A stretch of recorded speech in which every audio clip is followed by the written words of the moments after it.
Good morning, everybody. Good to see you guys here today. So glad that you're here with us. Listen, my name is Peter, and if we haven't met yet, love to meet you afterwards. And, when we moved here, my wife and I, about 8 years ago now, there was this kind of urban legend that every body of water had a gator in it, and I didn't believe them. And then, this week, this happened. No, I'm just kidding. That's not actually true. I had some wrist surgery done this week, so I'm kind of laid up for that. The doctor asked me to keep this wrapped up for several days, so here we are. But listen, today, if you are new or consider yourself new to Hope City, we are honored that you're here, but also I want to invite you to our Next Steps class, which is happening next weekend. And Next Steps is an opportunity for you to learn about Hope City, but also to learn about how God can use you and your giftings to build community and make a difference here in our church. And we've got a great morning planned for you all next weekend, so we'd love for you to go ahead. You can sign up for that by tapping the seat in front of you, or just show up next weekend. And it's happening during the 10:30 service, so we would be honored to have you there. Today we are in week 3 of our series called Attacking Anxiety. And question for you is, how are you guys feeling about this? Has it been helpful? Like in these last several weeks as we've been discussing anxiety and depression and mental wellness and seeing God's plan for it, our hope and our desire is that you're learning tools to be able to walk through life. And anxiety is no joke, right? Like it is absolutely no joke. I've heard that anxiety and depression are like burgers and fries, that they both come together and are bad for your health and are usually served family style. So, it's kind of the way that it rolls. So, but anxiety can be frustrating, right? Or depression can be frustrating because people are always just like, they'll say things that aren't helpful. They'll be like, well, why do you feel this way? And you're like, I don't know. Like, I don't know why I feel this way. Or let's say like something like, well, just be positive. And you're like, oh, that's it. That's the answer. I should just be positive. Look, my therapist is out of business now because you just solved it, right? Like, that's what's happening. See, mental health is a real issue, and it's time for the church to talk about it because God intricately created you.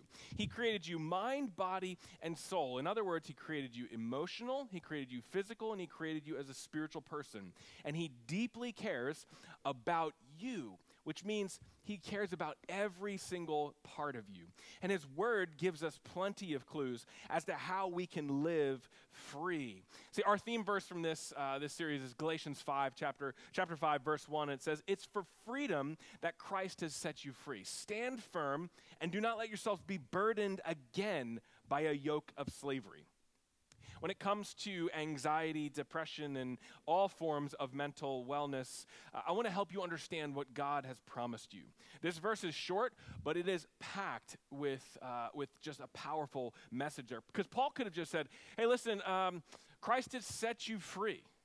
But actually what he says is, he takes it a step further and says why he set you free. It's for freedom. In other words, to experience freedom, he has set you free to live free. And that's not just in eternity, that's to live free in the here and the now. So the problem is okay, what's the deal? Why is it that so many of us, we may have been set free, but we don't live free? It's not happening for us. Like, why is it so difficult for us to learn how to live free after being set free? In our house, I have this crazy little dog. He's about 10, maybe 11 years old now. This is Cooper. Let me introduce you to Cooper. Obviously, he's been around for quite a while because that's my daughter, Grace, my middle daughter, who's now 17. So here's the thing about Cooper. Like, I used to think, I don't really like this dog. And now I've come to appreciate the fact that, I think he's actually pretty good. He's pretty decent. But he's a cavapoo. So that's he's real bougie and highfalutin. So don't let him know that I like him because it's going to go to his head and it's going to be a problem. So this past week, this guy right here got into some trouble. You can see those eyes right there. He's man, he just got into some trouble. And about a week ago, actually, he just went on a tear. And he started eating all of our houseplants. I'm talking to you all of our houseplants had leaves taken off by this dog. He's eating them. And I don't know if his stomach was hurting, and then he was like, oh, good idea. Let's just go eat houseplants. And then so one of the plants that we have is a fiddly fig. If you don't know this, which I didn't know this before last week, that when a canine, such as this one, ingests a fiddle leaf fig leaf, it actually gets into their gums and it burns their gums. So, once their stomach is upset and then they're like, oh man, I need to eat some grass or whatever, and then they burn their gums, what's the next logical thing that you would do if you're a dog? Go eat a rug. So, so this is what he did. He went and ate a rug in our house. And I don't know if it's like to, get the fibers in between his teeth, like his version of flossing or something. And as you can imagine, I don't know, like, if you know this or not, but when you eat a rug, you get very sick. And you get sick a lot, which means that you spend a lot of time in the crate, which is really just a nice word for cage. Can we just agree with that? Like, this is the crate, but it's really just a cage. So he spent a lot of time in this thing because, man, he was getting sick left and right. And so here's the crazy thing is that when you eat a rug, you also make a mess of yourself. And so had to take this outside, hose it down, completely clean it. And so I'm carrying this crate back into my house after hosing it down, and my dog is following me at my feet. And I open the door, and I'm getting ready to set this down, and before I can even set the crate down, the dog has jumped back into the cage. He's like, whoa, whoa, whoa, whoa, whoa, whoa, what are you doing? That's mine. Like, I got to get back in that thing, right? And then, you also have to bathe him a lot because you can't bring, like, a nasty dog to the vet. And by the way, he's all fine. We have the best vet known to man. And so we had to put the collar back on this dog. And I went to go grab the collar, and as I was jingling his collar, he came running back to me, and he was like sitting there like, put the collar on, please put the collar on. Like, something doesn't feel right. I don't have my collar on. Like, it was this whole thing. Do you realize that collar and this crate bind my dog from experiencing freedom? Like, this collar is meant to attach to a leash, and that leash keeps him on a short rope. This crate is meant to limit his freedom so that he doesn't have free range in our home. And the problem is that this is the way that you and I treat mental health, or we treat mental wellness. It's kind of a bizarre picture of what happens, that there's things that we allow to linger in our lives that keep us in bondage, or they restrict our freedom. But because they've always been there, or always seems to be there, it feels better that they're there rather than them not being there. See, my dog grew up in this crate. Like, as a little baby, like puppy, like he was in here, and he's been in here for the last 10 years. This feels normal to him. And you and I, like, when unhealthy habits become the norm, freedom feels awkward. Like, it's for freedom that you've been set free. So why do we return to what's keeping us from experiencing freedom? Because it feels awkward, right? Like, why do you keep going back to Taco Bell? Like, what's up with that? Like, have you not learned your lesson? I'll never forget when my son Noah came home one day, and he probably had just gotten his license, and so he felt this freedom, and he probably had like $3, which meant he could get 45 tacos at Taco Bell. And I was like, what are you doing? Like, you're going to be sick. And he's like, no, it's great, Dad. And so one day he came home, and he goes, Dad, I think you're right. I feel sick after going to Taco Bell. And so I looked at him and I go, why did you go back? And he was like, oh, it just tastes so good, right? Like, and you're like, but we can't help ourselves. Like, we can know that something's going to hurt us or it's going to make us feel bad afterwards, and yet we run right back to it.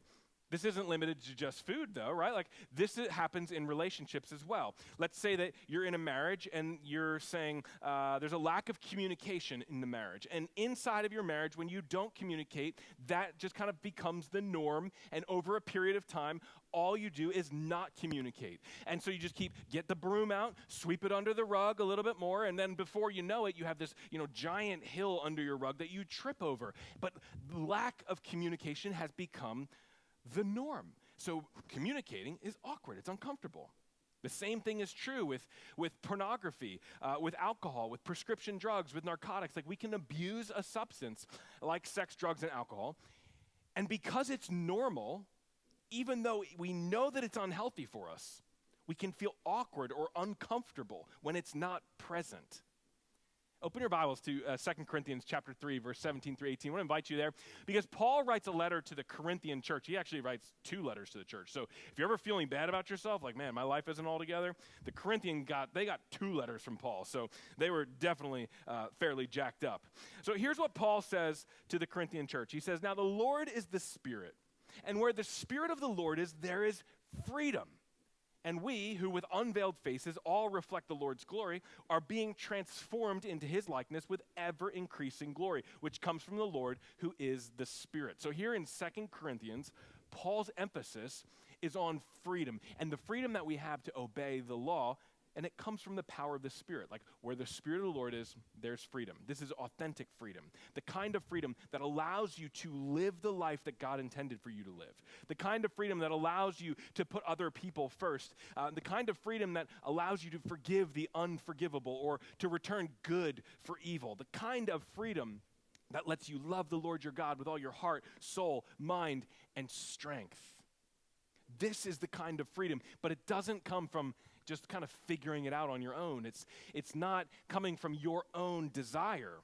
It's not being transformed by your latest biohacks or the latest TED Talk, or we're being transformed by the power of the Holy Spirit. We're being set free. Yet so many of us run back to what oppresses us.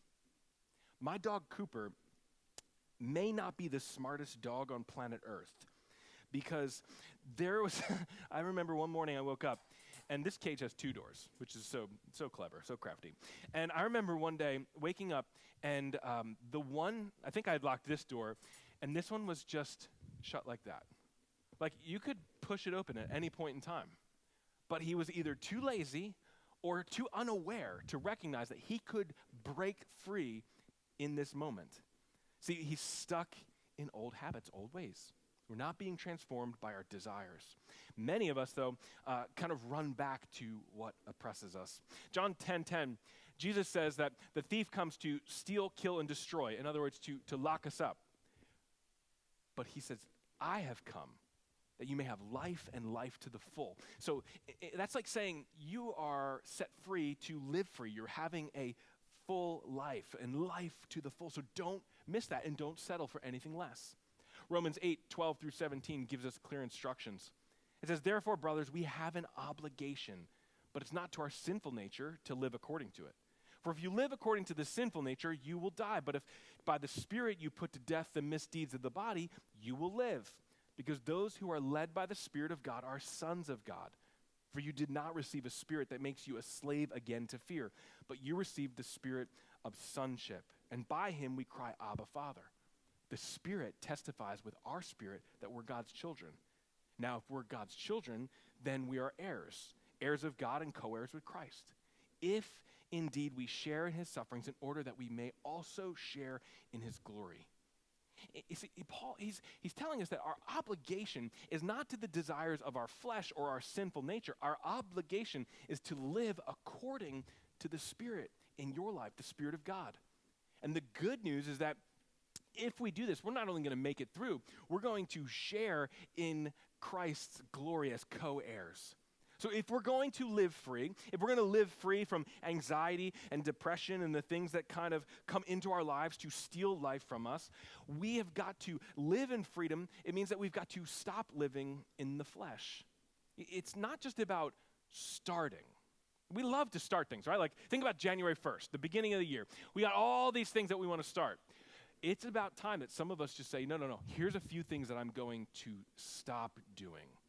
See, when we talk about living in the flesh, we're talking about that place that you're primarily driven by our own desires, our own impulses and worldly pleasures. It's like being in a cycle of self-centeredness. But if we're going to live in freedom, we need to shift our focus away from our own desires and align ourselves with God's value and purposes for your life. This means surrendering your selfish desires and allowing the Holy Spirit to guide and empower us to live according to God's will. So what does this mean? It means if we're going to stop doing some things, that we probably should start with stop pretending and performing. See, these two things, like when we get kind of messed up, like you show up at church and somebody says, hey, how you doing today? You know, like our guest services team is greeting you and all this kind of stuff. And you're like, yeah, I'm great. And the last week had been like a complete dumpster fire, right? Like, why is it that we do that? Well, we're pretending that we're really good, even when we're not. Sometimes we pretend because we think if we pretend long enough, it will just go away. It just won't exist anymore. Sometimes we pretend because we just don't know if we can trust the community around us. That if I really let you know how I'm doing, how are you going to feel about me? What are you going to think, say, or act around me?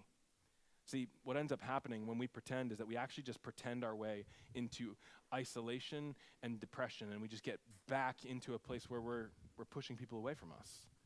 We've got to stop pretending that you're okay when you're not okay. See, tied to pretending is performing. Performance lends itself to pretending, and pretending keeps you from being the person that God created you to be. I think there's three threats of pretending and performing, and they are so kind of nagging and right under the surface. And I've found myself, struggling with these as well. And the first one is that I am what I do. Like when you show up someplace and you're meeting some other people, maybe it's at your kid's soccer field or something like that, and you meet somebody who say, hey, yeah, my name's Peter, and inevitably, what's the next thing that they say? Oh yeah, what do you do for a living? As if that's what defines me, that's what creates me, that's who I am. I am what I do, that's a threat. I am what I have. The threat here is that if I am the things that I possess, and I am what others think. I am what I do, which is performance. I am what I have, which is possessions, and I am what others think. That's popularity. These do not protect you. In fact, they oppress you. I'm speaking from experience because I've been a pastor for 20 years now, over 20 years. And I've been a lead pastor for 7 years, and I've been preaching for about a decade. And my mind can still cripple me after speaking. Like I can step off stage and think to myself, like, did any of that matter? Like, did any of that even make sense? Like, was it funny? Like the first service thought that was funny. The second service, not so much. Was I serious enough? Like then I've got people that are like, well, all you do is tell jokes. No, was I serious enough? Or I shouldn't have said that comment about New Jersey. Why did I do that? I love people in New Jersey. What if they listen to this? That was dumb. Why did I do that? It didn't even make any sense. Or this one, you worked so hard all week for that. Like, in other words, I was only as good as my last message. This leads to what I call mowing Mondays. So if that's the way that I feel on a Sunday, I wake up on Monday and I'm like, how come I just can't mow lawns for a living? Like, how come I can't just make things beautiful and like not put myself out there, not be, open to everybody's opinion, and why can't I just like get on a lawnmower and mow some lawns? Because I'm tied to my value being determined by the wrong metrics. So we've got three things: performance, popularity, and possessions. What's the biggest threat to your freedom? What is so close to like locking you back up and keeping you from experiencing the freedom that God created you to be? See, if yours is performance, then you need to be reminded that you aren't what you do. In fact, you're a child of God. You're defined by Him. If it's possessions, then I would tell you that you aren't what you have. In fact, you are an heir of God, so you are held by Him. You aren't what others think of you. Your God does not sway His opinion on you based upon other people's opinion of you. So stop pretending and performing. But we also need to set ourselves free from other things that hold us back, other things that keep us from experiencing freedom, like unforgiveness. We've got to stop holding on to unforgiveness. Because I need you to hear this. Unforgiveness over the hurts that other people have caused you, they hold you hostage. You're not holding on to them and putting them in a cage. The hurts that they've caused you, when you don't forgive that, you may as well open this door, step right in, and lock the door in on yourself. In fact, I would tell you that it takes more energy to hold on to resentment than it does to release them in forgiveness.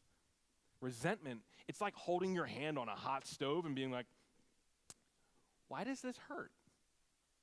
Like, I'm feeling burned because you're holding on to things that you have been meant to let go. Get freedom from it. In fact, Ephesians chapter 4, verse 31 through 32, I love this verse because it just gets in your grill, right? It says, get rid of all bitterness, rage and anger, brawling and slander, along with every form of malice.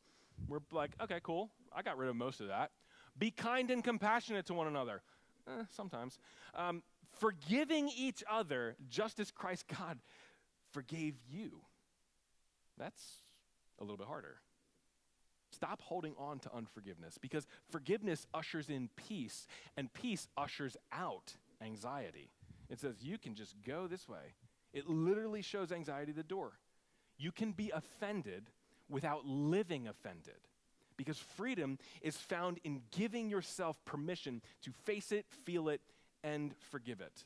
3 steps for forgiveness. I want to help you with this because a lot of us get stuck in unforgiveness, but we've got to face the thing that you've been offended by.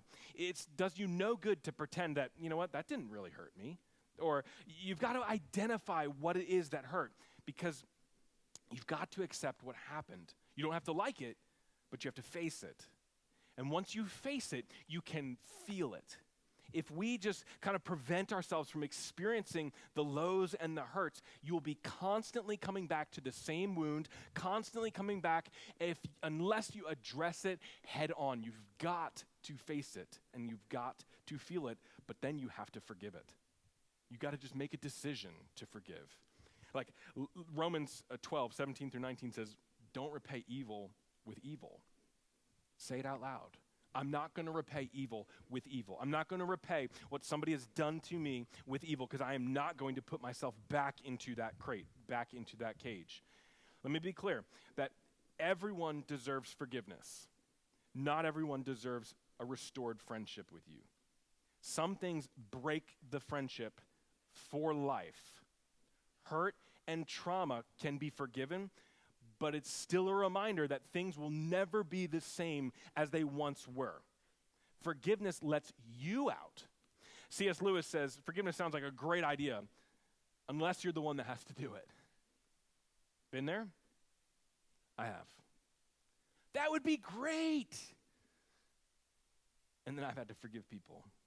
See, forgiveness is like breathing. It's like you just can't do it one time and live very long. You've got to do it over and over and over again.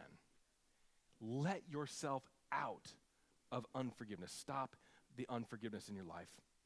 The last thing is we've got to stop comparing. If we're going to live in freedom that God created you, don't forget that he created you perfectly and intricately, and he loves you deeply. But can I tell you something? That comparison pours fuel on anxiety. Like it's the match that sets anxiety off. We've said around here for a long time that comparison is the thief of joy, but I would also tell you that it's the instigator of anxiety. Think about it. If you start comparing yourself to others, here's the cause and effect, right? If you start comparing your appearance to others' appearance, you lower your self-esteem likely, and its potential to create body image, body shame image issues. If you start comparing your achievements to everybody else's achievements, all of a sudden you feel like a failure and it grows envy inside of you. If you start comparing relationships and the relationships that everybody else has, and you're like, oh, everybody else has so many friends, instantly your loneliness increases. It exaggerates it. If you're comparing your talents or abilities to other people, it makes you feel inadequate or actually inferior. And if it's all about other people's possessions and you're comparing that, what that does is it breeds ingratitude and consumerism.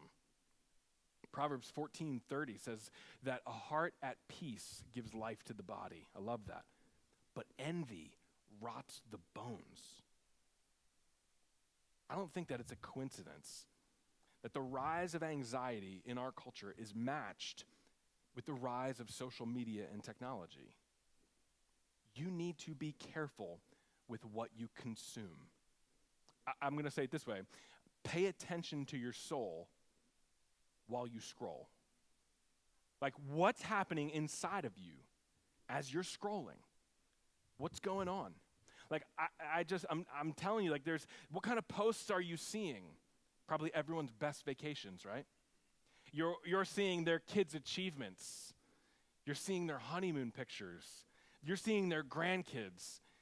And quickly, you don't have a good car anymore. Quickly, your house is too small. Quickly, you have never been on a vacation. Like, quickly, you're an awful husband. You're a terrible mother. You're poorer than everybody else in your feed. In fact, I would say that it's almost impossible to spend a large amount of time scrolling without increasing your insecurity and instability. How many of you remember Sunday school?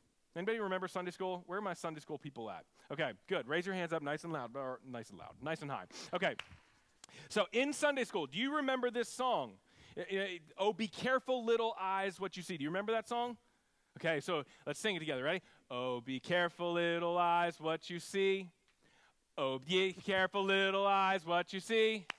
For the Father up above, he is looking down with love. So be careful, little eyes, what you see.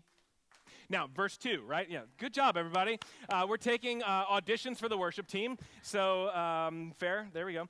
But verse 2 was, be careful, little ears, what you hear.